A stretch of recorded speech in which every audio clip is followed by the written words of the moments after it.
propósito del tiempo que nos detallaba recién Andrea, en Ya. las redes ya están circulando algunos videos que llegan desde la región de Atacama. En Vallenar está lloviendo. Mira, Está lloviendo, ¿sí?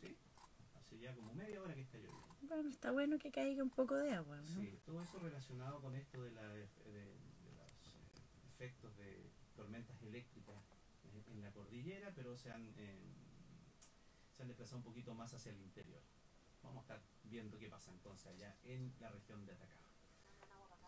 Aquí te estoy buscando. ¿Cuándo me Sí, encontraste? te encontré, te encontré. Ya. Ya, empecemos con el reporte COVID. Ayer se registraron 4.498 contagios nuevos, por lo que hoy día vamos a superar los 700.000 contagios desde que comenzó la pandemia. Porque acumulados hasta ayer eran 699.110 casos totales. Así que hoy día superamos los 700.000 y a su vez se confirmó la muerte de 79 personas, lo que deja el total en 17.933 víctimas, o sea, prácticamente 18.000. Y por su parte, la región metropolitana contabilizó 1.051 nuevos casos, entonces superó la barrera de los 1.000 por primera vez en 6 meses. Y mientras la positividad a nivel nacional está en un 6,87%, a nivel metropolitano está en el 4%. La ocupación hospitalaria sigue preocupando mucho porque sigue en ascenso. Hay 1.263 personas en unidades UCI y 1.070 están conectadas a ventilación mecánica. Así que en este momento hay 192 camas críticas disponibles en la red. Por eso hay bastante preocupación.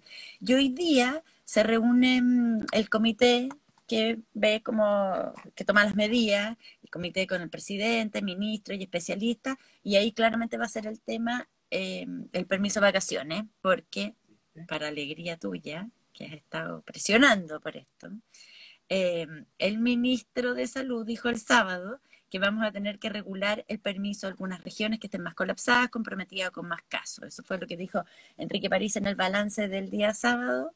Y también porque ha habido presión, por ejemplo, de algunos alcaldes, alcalde Joaquín Lavín o Jorge Chart, que no digamos que están muy de acuerdo muy seguido. En esto dijeron que llamaron a reevaluar en las zonas que estén con muchos casos los permisos. Bueno, se venía conversando desde hace rato, no es que yo lo planteara, pero lo que pasa es que tenemos acá un debate con Ramón Ulloa.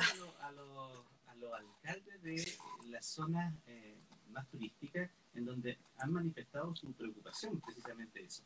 Yo creo que si va a haber una noticia o una medida o una modificación de la medida original, no va a ser de carácter general, sino que precisamente lo que indicabas tú, sino que puntualmente zonas saturadas. Zonas, claro, en algunas comunas que están con mucha gente, y además, bueno, una pregunta es si va a ser de un momento a otro, si va a haber un plazo. Bueno, vamos a estar atentos hoy día. Hay mucha gente que va a estar atenta a lo que ocurre hoy día en ese informe presencial que se hace los lunes, donde se anuncian generalmente medidas. Y en el mundo también hay varias noticias con respecto a la pandemia. El presidente de México, Andrés Manuel López Obrador, AMLO, se contagió. Es otro más que entra en el club de los contagiados, en el que también estuvieron Donald Trump, Bolsonaro. Emmanuel Macron, yo no me acordaba que Emmanuel Macron había estado también contagiado, pero estuvo antes de Navidad. Sí. Bueno, AMLO es uno de los presidentes que se ha contagiado que como que ha subestimado la pandemia. De los porfiados, digámoslo derechamente. Exactamente. Acuérdate, yo recuerdo, pero con toda claridad, que cuando comenzó esto y lo sorprendió a México en la temporada turística, pues estamos hablando ya como en la prehistoria, hace ya casi un año, ¿no? López Obrador, en una locución que hizo, no fue en un discurso, sino que fue en una entrevista que le dieron, dijo que él le iba a decir a la población cuándo tenía que tomar medidas. ¿Ah? O sea, yo le voy a decir, mientras tanto, no, tranquilo, yo le voy a decir. Y así ha avanzado el contagio. En general los porfiados se han contagiado, se han terminado todos contagiando. AMLO es de los que no usaba mascarilla. Bueno, en su cuenta en Twitter, el mandatario, que tiene 67 años, confirmó que estaba contagiado, dijo que está con síntomas leves, que ya está en tratamiento médico y que va a seguir con su agenda del Palacio Nacional de Ciudad de México. Y por otra parte, en Italia están bastante enojados y anuncian acciones legales, el gobierno de Giuseppe Conte, contra el laboratorio AstraZeneca, porque para ellos tenían comprometido 8 millones de vacunas durante el primer trimestre le anunciaron que por problemas de producción de algunos componentes, solamente le van a entregar 3,4 millones. Entonces, Giuseppe Conte dijo, así no, y anuncia acciones legales. Y en el Reino Unido, el viernes el primer ministro británico Boris Johnson dijo que hay evidencia de que la variante británica podría ser más, podría estar asociada a un mayor grado de mortalidad. Eso fue lo que dijo, entonces generó bastante 20% más letal. Claro.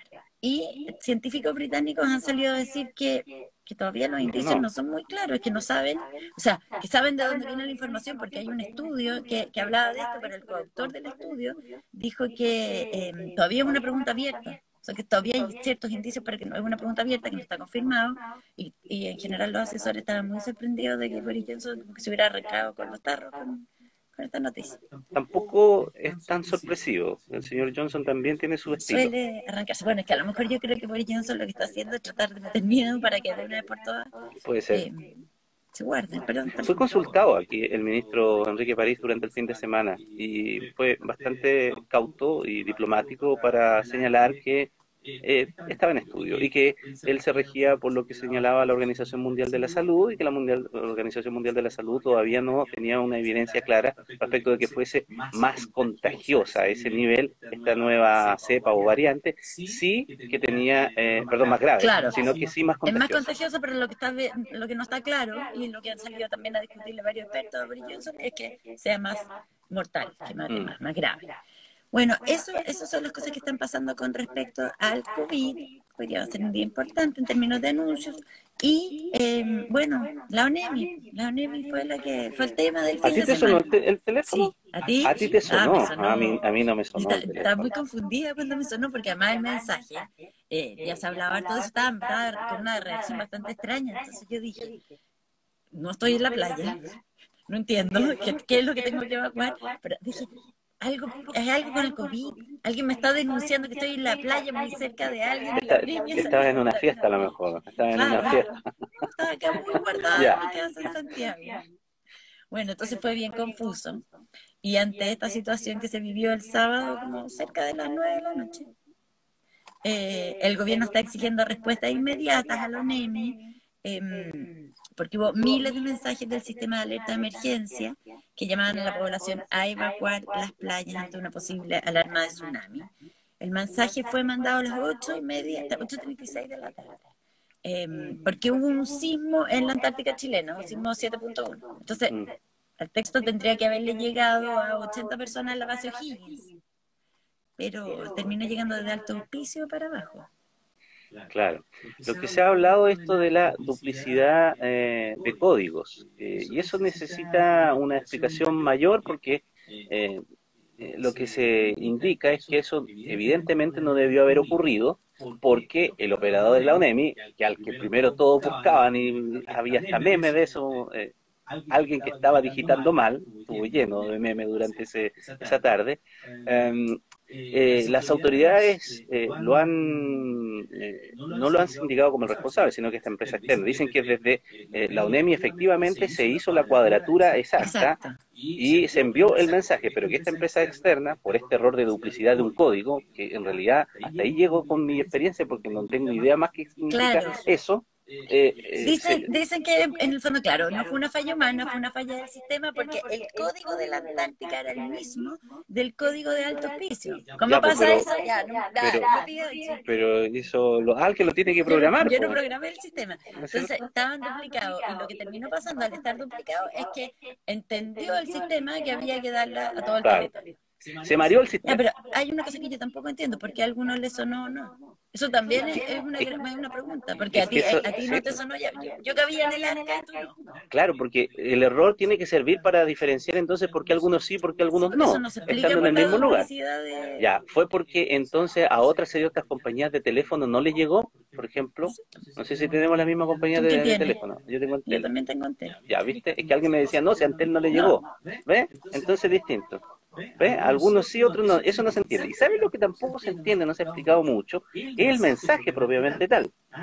Porque el texto que se envió erróneamente a buena parte de Chile no especificaba que se trataba de un sismo ocurrido en la Antártida. No decía.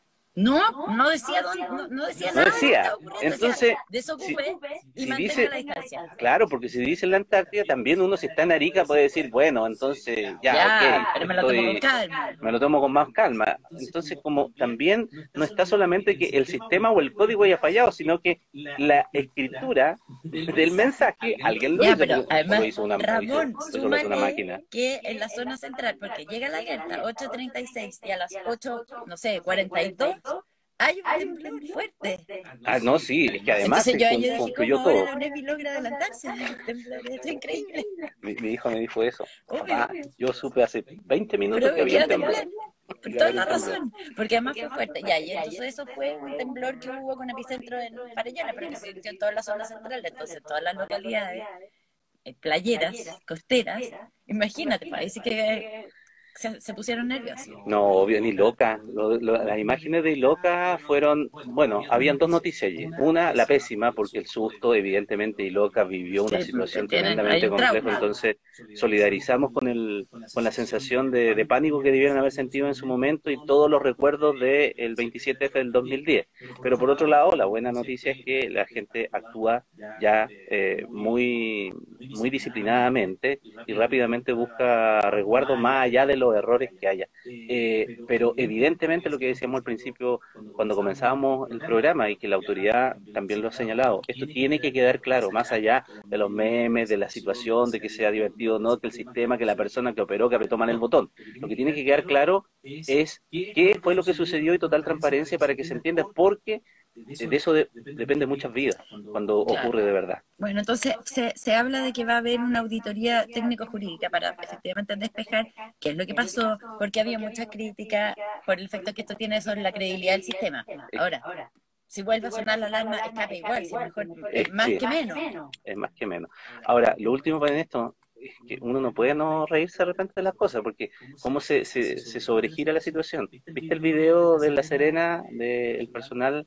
¿Era de la Armada o era de Carabineros? De la Armada, creo que era. Ya, ¿no? Que por altavoces en las playas, ¿No? diciendo que había que desalojar porque había eventualmente una situación riesgosa, porque había habido un terremoto En en Japón, Japón. sí, sí, Ya, era pero ¿de dónde salió que era de creativo Japón? el funcionario de la Armada.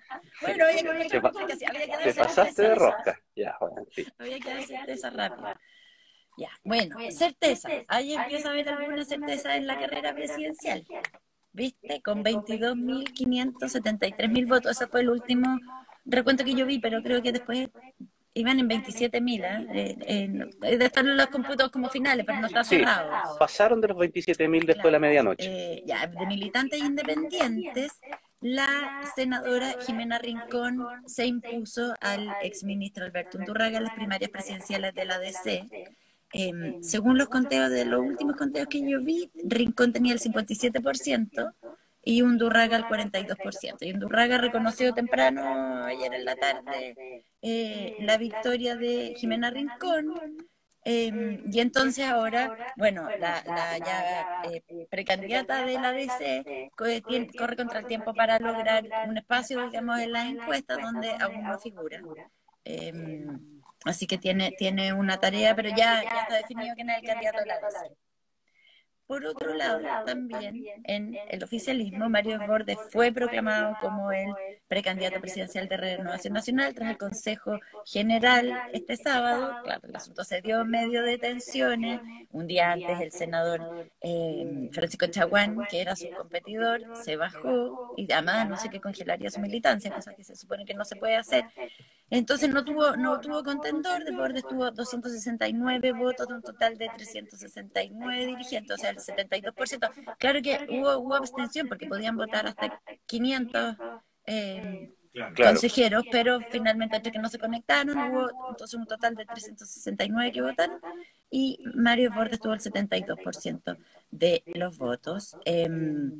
Había cuestionamiento uno porque algunos parlamentarios y dirigentes quería que se pospusiera esta elección hasta después de abril, después de las elecciones de abril, y otros que estaban presionando para que se determinara que hay libertad de acción para votar. Ninguna de las dos cosas ocurrió. O sea, la elección ocurrió, se votó ganó Mario Borde y no se determinó que hubiera libertad de acción para votar por otros candidatos. Tú sabes que en los estatutos de Renovación Nacional está allí efectivamente especificado aquello de que cuando hay una decisión partidaria en esa naturaleza, el resto tiene que apoyarlo. Lo dicen los estatutos, claramente.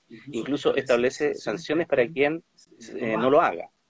En una decisión que es del partido. En ese artículo es en el que se fundamenta el sector de Mario Desbordes, bueno, y la dirigencia en general, la mesa, salvo Tomás Fuente y otros que indican que, bueno, a través de estatuto no se puede obligar tampoco a nadie. Le pregunté a Mario Desbordes ayer, porque estuvo en Mesa Central, ¿Qué si él entonces iba a seguir aplicando, iba a pedir que se aplicara ese articulado y entonces sancionar a aquellos que no trabajan. Y él se mostró más cauto. Claro, dijo, llamando a la unidad. Llamó más a la unidad, que dijo que, claro, que iba a estar ahí con el garrote, que él no trabajara por él, etcétera. Porque en realidad es distinto trabajar contra alguien que hacer brazos caídos, no con mucho entusiasmo. Entonces, trabajar contra, sí, quedó como en el, en el contra. Pero el que no quiera trabajar con mucho entusiasmo, bueno, nadie lo puede obligar.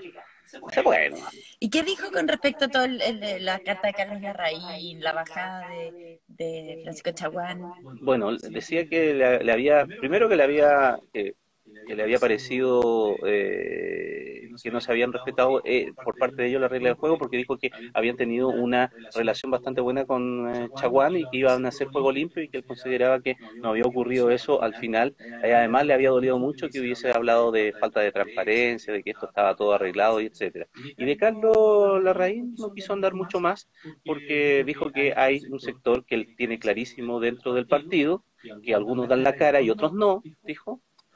Sin entrar a especificar mucho a quién se estaba refiriendo, pero más o menos uno apunta, sabe que no dan la cara, de que estaban en contra de él, porque claramente él apuntaba hacia un nuevo estilo en Renovación Nacional, una centro derecha que después del 18 de octubre no podía desentender las demandas ciudadanas, pero eso algunos no lo comprendían, claro, y no lo habían entendido. Él siente que le cobran su actitud post 18 de octubre. Clarísimo. Bueno, ya, entonces la primera pega que tiene Mario Desbordes es primero adentro de su partido. Exactamente. Todas las tensiones que ha habido en los últimos días. Y mientras tanto, para esta semana se espera la salida de Ignacio Briones del Ministerio de Hacienda. Siguen ahí como las apuestas por quién sería su reemplazante. Y en la encuesta Plaza Pública de CADEM, entonces Ignacio Briones aumenta su aprobación con respecto a cómo ha desarrollado su labor, no parece como presidenciable. Y entonces sube de un 32% a un 41% de aprobación con respecto a él como ministro de Hacienda. Y en cuanto a las elecciones presidenciales, las preferencias espontáneas siguen estando lideradas por Daniel Jadwe con un 8%, seguido de Joaquín Lavín con un 6%. Con respecto a la encuesta CADEM, bueno, va a haber probablemente noticias con respecto a Ignacio Briones en los próximos días. No hoy día, mañana, bueno. Sí, mañana puede ser, dicen por allí los trascendidos de pasillo, de palacio. Y en las elecciones más inminentes que tenemos, que son las de constituyentes, bueno, el sábado el CERVEL dio a conocer las aceptaciones, rechazos, hubo sorpresas, candidaturas que se cayeron, pero también hubo una materia que se convirtió rápidamente en materia de debate, las listas de postulantes a la Convención Constitucional que fueron aceptadas pese a que no cumplían con la regla de alternancia mujer y hombre, o sea, el método Zebra, tal cual. Entonces, a través de una carta abierta llamada La paridad es ley y el CERVEL debe respetarla, más de 1000 personas, entre parlamentarios de oposición y otras figuras, manifestaron su preocupación por esto, porque dicen que son inconsistencias develadas en las nóminas de las candidaturas publicadas por el Servicio Electoral. ¿Qué es lo que pasa con el mecanismo Zebra? Que todas las listas tienen que estar, las constituyentes tienen que estar encabezadas por una mujer, y lo que dice es que tienen que ir alternándose, mujer, hombre, mujer. Entonces, las listas que son impares deberían terminar siempre con una mujer, si se respeta el mecanismo Zebra, y las pares con un hombre. ¿Y cuál es la solución? No, más que la solución, ¿cuál es el problema? Es que en algunos distritos, por ejemplo el 11, el distrito 12, también en el 8, hay 2 hombres candidatos que aparecen juntos. O sea, no se respeta esto. No se respeta el mecanismo cebra. En algunos casos, igual de todos modos, es complicado porque se cayeron candidatos. Por ejemplo, se cayó una candidata mujer, entonces quedan 2 hombres. Ya no se le aprueba la inscripción. Pero, por ejemplo, en el distrito 11, que está liderado por Mariana Elwin, el pacto tiene 7 candidatos, 3 mujeres y 4 hombres. El problema es que la lista termina con 2 hombres en vez de una alternancia entre ambos sexos. Hay que volar un hombre. Es que lo que pasa es que no, como el CERVEL está diciendo que no, porque hay 2 reglas. Una que es el mecanismo cebra, de que estamos hablando, pero hay otra que dice que las listas impares pues tiene que haber uno más de uno de los 2 géneros. Entonces puede haber 4 hombres, 3 mujeres. Ya, perfecto. Entonces el director del consejo directivo del CERVEL, Patricio Santa María, defendió que en esos casos se aplicó esta segunda regla, que era para los impares. Y dice que lo que más se preocuparon es de que hay que analizar la situación, que hay que advertir que las decisiones se adoptaron para asegurar la paridad en la Convención Constituyente, garantizando no solo la declaración de las candidaturas, sino que también en la cédula electoral de votación. De todas maneras, hay plazo hasta ¿cuándo es 28? Jueves. El jueves ¿sí? Para presentar las objeciones, los candidatos que se sientan perjudicados, etcétera, tienen plazo hasta el 28. Hay como 2 alcaldes que también le rechazaron su... Claro, porque esto también es... también en las otras listas, en las otras elecciones. Pero también están sujetos a ratificación y apelación. Ya pues, Angélica. Ya. Ahí eso es lo que tenemos. Eso es lo que tenemos por hoy. Perfecto. Muchas de las noticias que vienen de la semana pasada, pero que tienen desarrollo o que tuvieron un capítulo que se escribió el fin de semana, como las elecciones, pero que esto continúa, recién está partiendo. Así que vamos a tener mucho que hablar sobre eso. Gracias, Angélica. Muy buenos días. Buenos días.